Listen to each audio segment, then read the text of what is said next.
Hello दोस्तों, भी स्वागत है आपका मैथ मेंटर चैनल पे। तो हमने ईटीटी जो हमारा स्क्रीनिंग पेपर है उसका कोर्स स्टार्ट किया हुआ है। उसमें से मैंने एक टॉपिक उठाया था लीनियर सिस्टम ऑफ इक्वेशन, उसका एक पार्ट हम कर चुके हैं। डिस्क्रिप्शन में लिंक दे दूंगी, अगर आपने वो फर्स्ट पार्ट नहीं देखा वो ज़रूर देख लेना, फिर ही सेकेंड थर्ड पार्ट कंटिन्यूसली समझ में आते हैं। मैथ्स एक ऐसा सब्जेक्ट है जिसमें अगर आपका बेसिक क्लियर होगा तब आप क्वेश्चन, कोई भी क्वेश्चन आ जाए, कैसा भी घूम के क्वेश्चन आ जाए, बड़े आराम से कर सकते हो। सो इसका बेसिक क्लियर होना बहुत ज़रूरी है। ठीक है, यहाँ पे हम आपको पता है आपकी ईटीटी के 6 सब्जेक्ट हैं। 6 सब्जेक्ट के बारे में पर्टिकुलर टीचर्स आपको तैयारी यहाँ पे करवाएंगे। और अगर आप प्रैक्टिस पीडीएफ भी करना चाहते हो और भी तैयारी करना चाहते हो अच्छे से, तो व्हाट्सअप नंबर शो हो रहा है, यहाँ पे हमें कांटेक्ट कीजिए। तो हमारा जो कोर्स चल रहा है उस कोर्स में आप एंट्री लीजिए। ठीक है, उस कोर्स में प्रॉपर 1 बाय 1 चैप्टर वाइज अच्छे से रिवीजन करवा के आपको साथ में पीडीएफ दी जाएगी। लाइव क्लासेस में आपके डाउट्स क्लियर जाएंगे, जो भी आपके क्वेश्चन होते हैं वो सारे क्लियर किए जाएंगे। ठीक है जी, तो चलिए अब मैं स्टार्ट करती हूँ अपना solution of equation with 2 variable. 2 variable के बारे में बेसिक हमने कल फर्स्ट लेक्चर में समझ लिया था। अब हमने इसका सोल्यूशन करना है। हमने इसको सोल्यूशन मतलब इसकी x और y की वैल्यू फाइंड आउट करनी है। सोल्यूशन का मतलब x और y की वैल्यू फाइंड आउट करनी है। तो वैल्यू फाइंड आउट करने के जी हमारे पास कई मेथड है। हमने जस्ट एक मेथड पे या 2 मेथड पे कंबा जो कहते हैं ना उसको, वैसे एक मेथड ही ठीक है, एक मेथड पे अपनी कमांड कस लेनी है कि क्वेश्चन आ जाए तो हम उससे निकालेंगे और हमारा हो जाएगा। ठीक है जी, लेकिन मैं आपको इंट्रो थोड़ी सबके बारे में दूंगी, क्योंकि जैसे हम देखते हैं मास्टर कैडर के पेपर में देखते हैं कि डेफिनेशन बेस्ड क्वेश्चंस पूछे जाते हैं। तो ये पेपर हमारा फर्स्ट टाइम हो रहा है, तो आइडिया है कि ज़रूरी नहीं है कि सारे क्वेश्चन सॉल्व वाले ही आएंगे, हो सकता है अंदर डेफिनेशन से क्वेश्चन निकल के भी आएँ। तो जहाँ जहाँ से भी डेफिनेशन बेस्ड क्वेश्चन बनेंगे वो सारे क्वेश्चन करवाए जाएंगे आपको। सो बहुत बेनिफिट रहेगा भी आपके लिए अगर आप कोर्स को प्रॉपर ज्वाइन करते हो। ठीक है जी, तो चलिए स्टार्ट करती हूँ। अब मैं आपका और टाइम नहीं लूँगी। सॉल्यूशन 2 वेरिएबल इक्वेशंस का है ना, 2 वेरिएबल की इक्वेशन है, तो उसको भी सॉल्व करने के हमारे पास कई मेथड हैं। Graphical method, second one is substitution method. Method के नाम भी ध्यान में रख लेना, समटाइम ये भी पूछ सकते हैं। एक मिनट रुको। Substitution method, third one is elimination, fourth one is cross multiplication.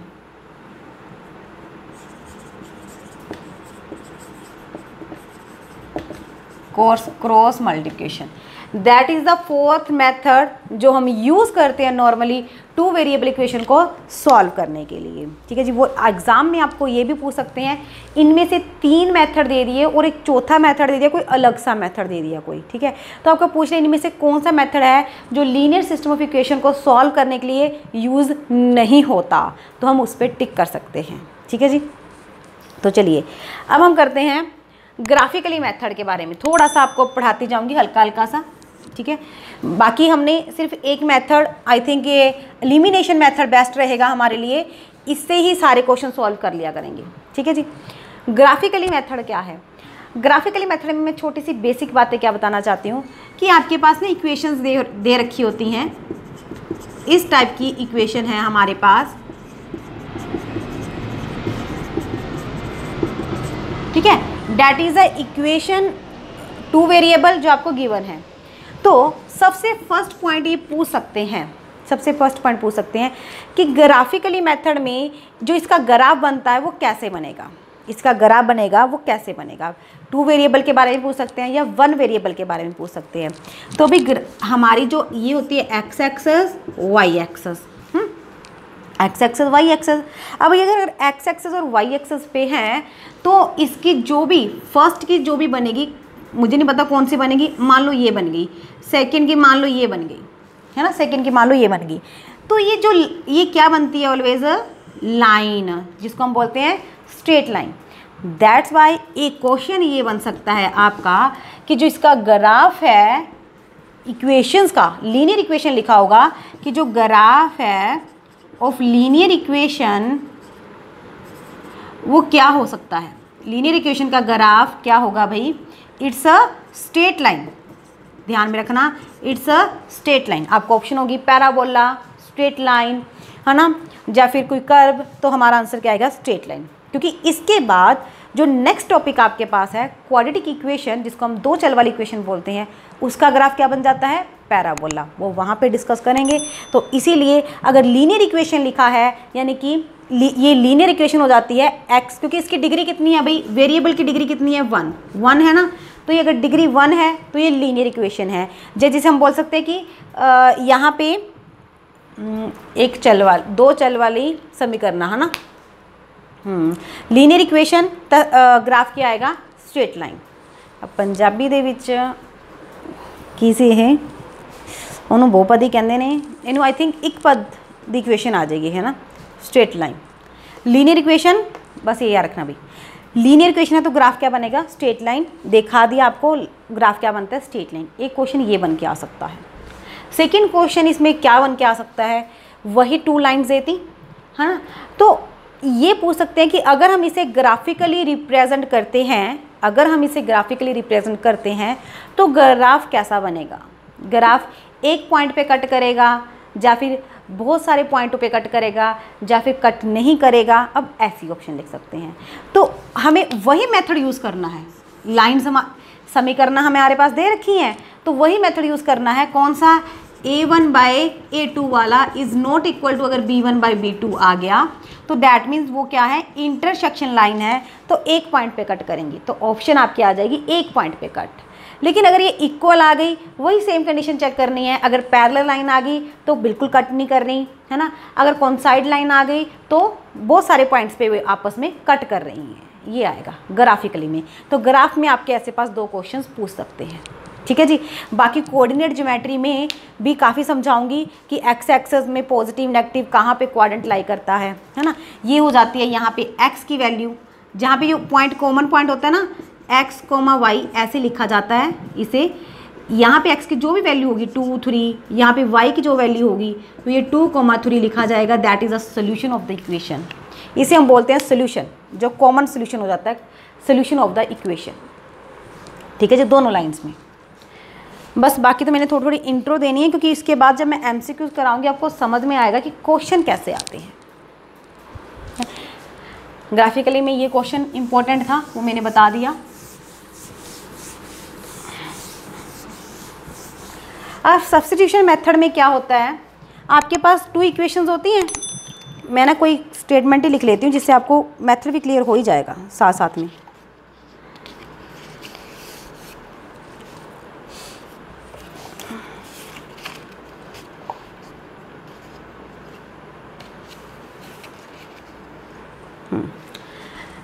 Substitution method x + y = 14, x - y = 4। ये आपके पास 2 इक्वेशन दे रखी हैं। उन्होंने लिखा है कि इसका सोल्यूशन फाइंड आउट कीजिए कि इसका सोल्यूशन क्या आएगा। दैट मीन्स हमने x और y फाइंड आउट करनी है कि इसकी वैल्यू क्या आएगी। अगर मैं सब्स्टिट्यूशन मेथड यूज़ करती हूँ, सब्स्टिट्यूशन मेथड में क्या होता है कि दोनों में से कोई भी एक इक्वेशन से किसी भी वेरिएबल की वैल्यू निकाल लो, चाहे x की निकाल लो चाहे y की निकाल लो, दूसरी इक्वेशन में पुट कर दो तो आपका आंसर आ जाएगा, ठीक है जी। अब जैसे ये इक्वेशन नंबर 1 होगी, अगर इसमें से मैं x की वैल्यू निकालूँ, वो कितना आ गया, 14 - y आ जाएगा। अगर x की वैल्यू निकालती हूँ, y उस तरफ चला गया। ये इक्वेशन नंबर 2 है, इसे मैं क्या कर देती हूँ, पुट इनटू, पुट मतलब सब्स्टिट्यूट, तभी इसका नाम रखा हुआ है सब्स्टिट्यूशन मेथड, क्योंकि हमने इसमें वैल्यू सब्स्टिट्यूट करते हैं। पुट मतलब सब्स्टिट्यूट करना, उसमें वैल्यू फिल करना। जब मैंने इसको 2 में फिल किया, x की जगह पे 14 - y एज इट आ गया = 4, ठीक है। यानी कि 14 - 2y = 4। चाहे तो 2y को उधर ले जाओ क्योंकि नेगेटिव है, पॉजिटिव हो जाएगा, 4 को इधर ले आओ। 14 - 4 = 2y, 10 = 2y, कटिंग करके कितना आ गया, 5। तो y की वैल्यू देखो बहुत ईजी आ गई, 5, ठीक है। सिंपल क्वेश्चन आएंगे, 5 वैल्यू यहाँ पुट कर दो, x = 14 - 5 कितना आ गया, 9। तो आपका जो आंसर रहेगा वहाँ पे लिखा होगा कि x = 9, y = 5। इस टाइप में है तो आप लिख लोगे, या फिर आंसर आपको ऑर्डर पेयर के ऐसे कोमा भी लिखा हो सकता है, ठीक है जी, ऐसे भी लिखा हो सकता है। तो मुझे पता है अभी x की वैल्यू 9 आई है, तो पहला वेरिएबल x का होता है, सेकेंड वैल्यू y का होता है, y की वैल्यू 5 आई है, तो मेरा ये ऑप्शन टिक लगेगा, ना कि ये वाला। यहाँ पे ध्यान रखना कि फर्स्ट वैल्यू ऑलवेज x की, सेकेंड वैल्यू ऑलवेज y की, ठीक है। तो इसी क्वेश्चन को सब्सटीट्यूट का मतलब एक में से किसी भी वेरिएबल की वैल्यू निकाली, दूसरे में पुट कर दी, हमारा आंसर। ये तो मैंने स्टेटमेंट बहुत इजी से पिक की है।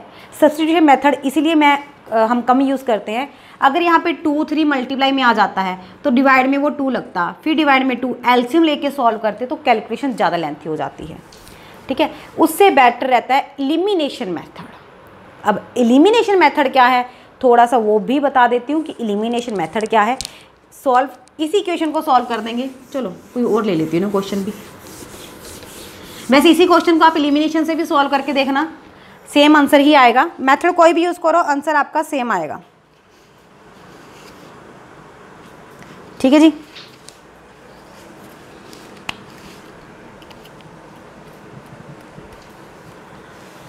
अब मैंने ले लिया 3x minus Y is equal to 3, 9x minus 3y is equal to 9। ये टू इक्वेशंस थी, हमने इसको भी सॉल्व करना है। तो वो तो हमारी मन मर्जी है, भी हम किसी से भी सॉल्व करें, चाहे सब्सटीट्यूशन से, चाहे एलिमिनेशन से, चाहे क्रॉस मल्टीप्लिकेशन से, है ना। मैं आपको सब्सटीट्यूशन मेथड करवा चुकी हूँ, अब मैं किसकी निकालूंगी, एलिमिनेशन मेथड यूज़ कर लेती हूँ, भी आपको समझ में आ जाए कि सारे मेथड क्या हैं। सब्सटीट्यूशन यूज़ करना होता तो आप y की वैल्यू निकाल लेते, बहुत ईजी निकल जाती है ना। अब एलिमिनेशन में क्या होता है कि x और y दो वेरिएबल है ना, दोनों में से किसी एक का कोफिशिएंट इक्वल बना लो, फिर साइन चेंज करके उसको कट कर लो, ठीक है जी। अब देखो यहाँ पे x या y किसी का भी कोफिशिएंट सेम बना लो, वैसे दोनों का ही सेम बन रहा है ना इसमें ना, फिर इसका नो सोल्यूशन बनेगा। आई थिंक शायद चेक करना पड़ेगा ना पहले। इसका तो नो सोल्यूशन, चलो देखती हूँ। स्टेटमेंट मैंने वो लिख ली भाई, a1/a2 3/9, b1/b2 is -1/-3, c1/c2 is 3/9, ठीक है। ये कटिंग करके 1/3 आ गया, ये कटिंग करके 1/3, ये cutting by 1/3, a1/a2 is equal to b1/b2 is equal to c1/c2। ये आ गया ना।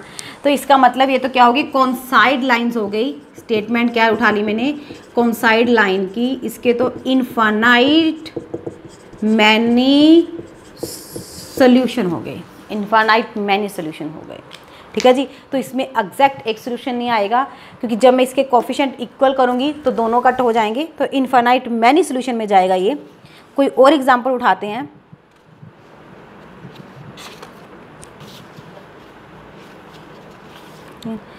हमें इनफाइनाइट मैनी सोल्यूशन नहीं निकालने सीखने, हमने बस इतना ही देखना था, ठीक है जी। आपको जस्ट एक मेथड सॉल्व करना बताना है मैंने। चलिए समझ में आ गया ये फंडा। तो सब्स्टिट्यूशन मेथड के लिए और कुछ लेते हैं।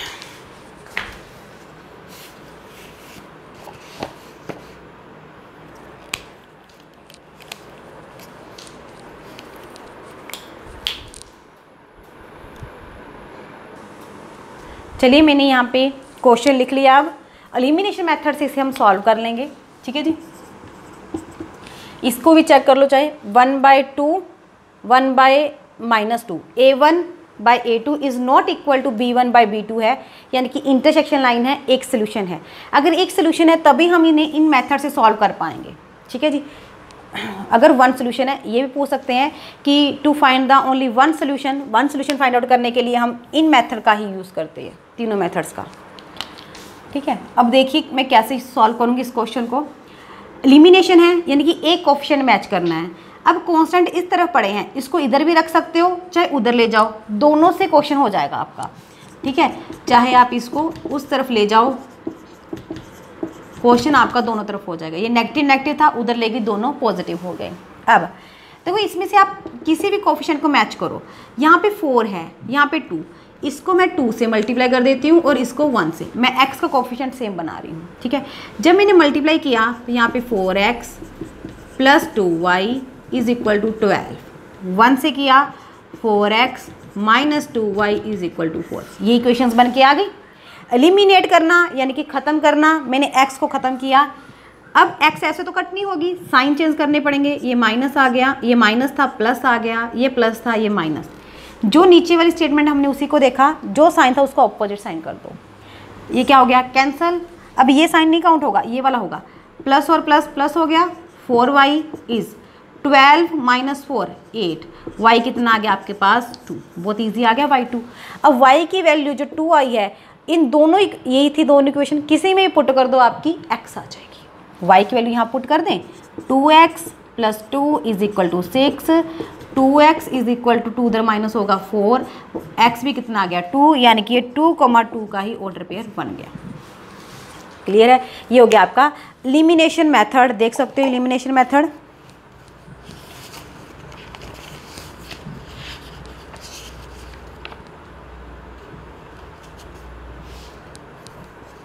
अब मैं आपको क्रॉस मल्टीप्लिकेशन मेथड बता देती हूँ। नोट कीजिए इस क्वेश्चन को एक बार।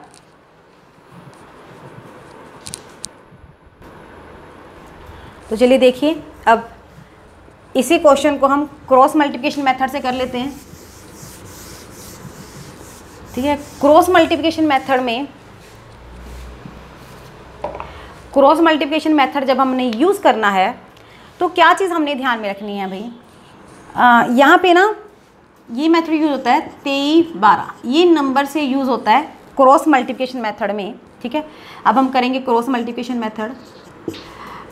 इसमें x upon is equal to Y upon is equal to यहाँ पे प्लस माइनस 1 क्या आएगा। देखो, अगर आप इक्वल टू 0 में इक्वेशन लेके चलते हो, इक्वल टू 0 में यानी कि कांस्टेंट को इस तरफ ही रखते हो तो 1। लेकिन अगर आप इक्वेशन ऐसे चलाते हो, देखिए यहाँ पे यानी कि 2x plus Y is equal to 6, 4x minus 2y is equal to 4, यानी कि कांस्टेंट को इस तरफ ले लेते हो तो x upon y upon equal to minus 1 upon, फिर हम माइनस 1 यूज़ कर लेते हैं यहाँ पे। ये चीज़ का ध्यान रखना है, अगर इक्वल टू कांस्टेंट है तो माइनस 1 करना है, अगर इक्वल टू 0 रख के किया है हमने तो 1 लेके चलेंगे। ठीक है जी। अब 23 12 मेथड के अकॉर्डिंग यहाँ पे क्या लिखा हुआ, पहले 2 का मतलब पहले सेकेंड टर्म के कोफिशिएंट, y का कोफिशिएंट 1, y का कोफिशिएंट -2। ठीक है जी। थर्ड टर्म क्या हो गई, -6 -4, फिर थर्ड 2 3 यही रहेगी एक तरह का, -6 -4, फिर उसके बाद 1 है, 1 का मतलब 2 4। ठीक है, उसके बाद 2 4 अगेन 1, फिर 2 का मतलब ये 1 -2।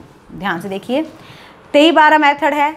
पहले सेकेंड टर्म यानी कि जो y का कोफिशिएंट है 1 -2 मैंने वो लिखा, फिर थर्ड टर्म है यानी कि -6 -4 यानी कि कांस्टेंट, 2 3 का, फिर 3 1 का, यही सेम लिख दिया। उसके बाद 1 को मैंने लिख दिया, फिर 1 को सेम लिख दिया, फिर मैंने 2 लिख ली।